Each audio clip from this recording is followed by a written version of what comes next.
Consultório CBN, com Henrique Bonaldi.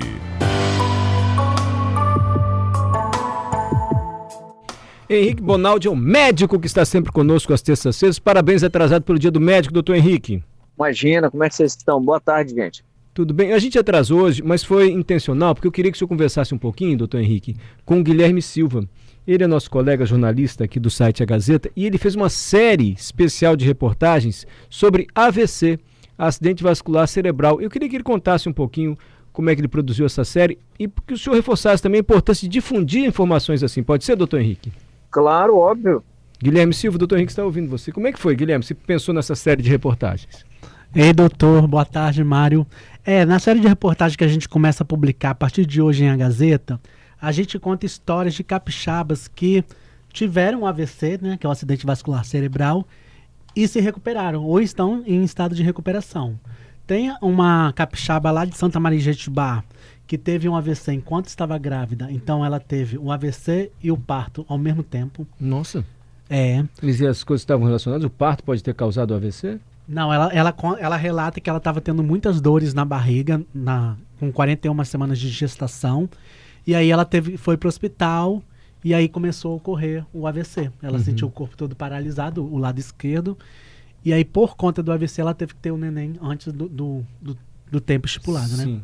Hoje ela está super bem, não tem sequelas e tudo mais, a criança já está com 2 anos de idade.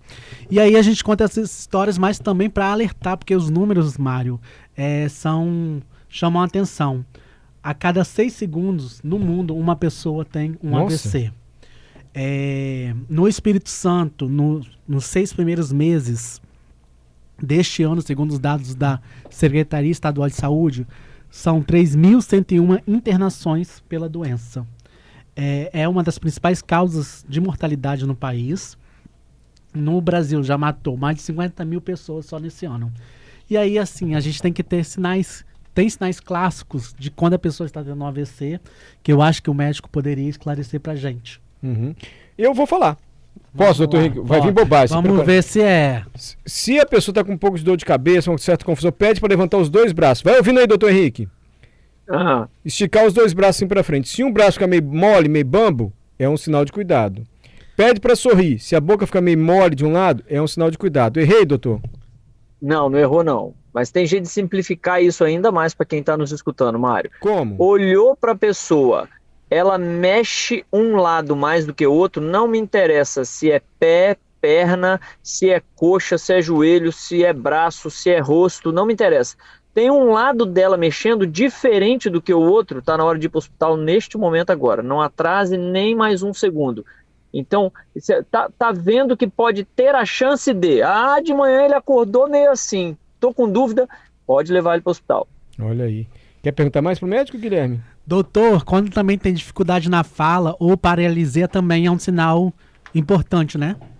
Exato, um dos grandes sintomas para quem vê nem é a dor de cabeça. A dor de cabeça, Mário, ela está mais ligada ao acidente vascular cerebral, mas o hemorrágico, aquele que sangra a cabeça. Sim. E ou porque o sangramento foi muito grande, ou porque o sangramento irritou as meninges, o cara tem essa dor de cabeça. No isquêmico, que inclusive é o mais comum, ele geralmente vem com o que a gente chama de déficit motor. E aí, para simplificar, um dos lados vai parar ou vai mexer menos.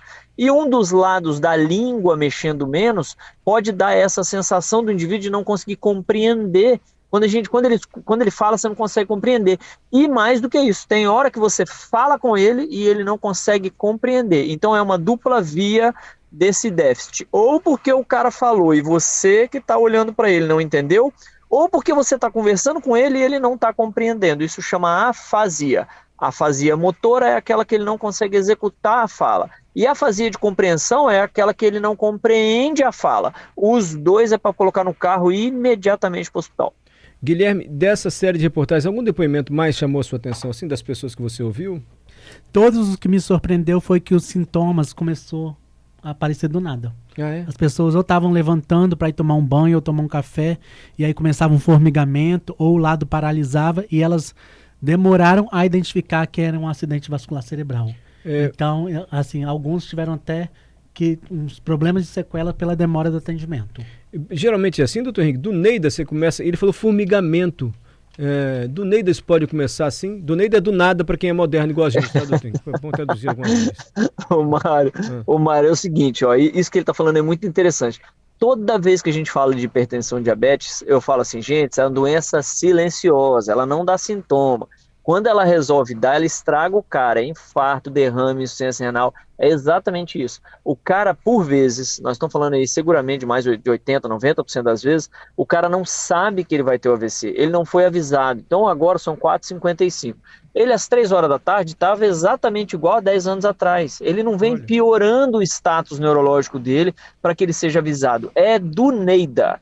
Ele tem o sintoma. E vou te falar mais, reza para não ter esse sintoma dirigindo, reza para não ter esse sintoma sozinho dentro de casa, reza para não ter esse sintoma trabalhando no andaime. Então, quando a gente fala de prevenção para cuidar de pressão alta, diabetes, é porque este evento, além dele ser grave por si só, o momento do evento você não controla, você não sabe que hora você vai ter ele. E se por acaso você tiver durante alguma atividade laboral, atividade de trabalho que te envolva risco, eu estava surfando, isso acontece.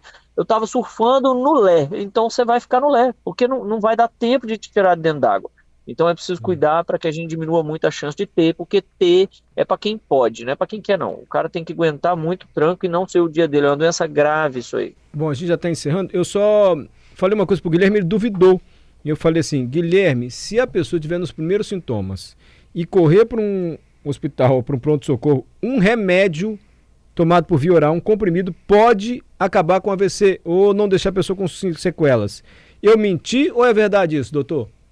Não, é mais ou menos isso. É o seguinte, o AVC depende da extensão da sequela. Existe AVC, que a gente chama de AIT, acidente isquêmico transitório, que vem o sintoma e você trata o cara melhora a pressão, melhora isso, dá isso, dá aquilo, aquele outro, ele melhora o sintoma. Mas no AVC característico, Mário, a medicação é venosa, ela tem a capacidade de limpar o vaso do cara mesmo, mas ela tem um tempo a ser aplicado. E esse tempo, para quem está nos escutando, é um tempo muito curto. Você tem que chegar no hospital, exatamente, tem que chegar no hospital muito rápido para dar tempo de fazer a medicação. Obrigado, doutor. Só quis unir você e o Guilherme aqui, porque até para o senhor dizer também como é importante um trabalho como esse, assim, uma série de reportagens dessas, porque difundir esse tipo de informação pode salvar uma vida. Você pensou nisso, Guilherme, quando fez a série também? Também, e também, né, doutor, deixar claro que as pessoas ainda pensam que o AVC vai atingir só pessoas mais idosas, os senhores. E no caso das pessoas que eu entrevistei, elas estavam na faixa de 30 anos. Olha isso. Então não tem uma idade para o AVC acometer a pessoa, né? Exato. E Guilherme, você chamou a atenção da doença, faz parte do grupo de doenças que mais mata no mundo. A doença cardiovascular ainda é a que mais mata no mundo. Então é preciso que a gente preste atenção mesmo. E com essa história de tela na mão, pouco exercício físico, comida muito condimentada, industrializada, eu estou puxando a doença que acontecia com 50, 60, 65 para 27, 29, 30, 35. Então isso que o Guilherme está falando também é uma verdade. Então hoje a gente fala de AVC para todo mundo, não fala de AVC só para a terceira idade, não. Henrique Bonaldi, fica com Deus, doutor Henrique. Obrigado por mais essa participação. Desculpe atrasar hoje com o senhor, hein? Imagina, vamos com Deus, gente. Boa semana, Guilherme. Parabéns, viu? Muito legal. Obrigado. E para quem quiser conferir as histórias, agazeta.com.br/se cuida.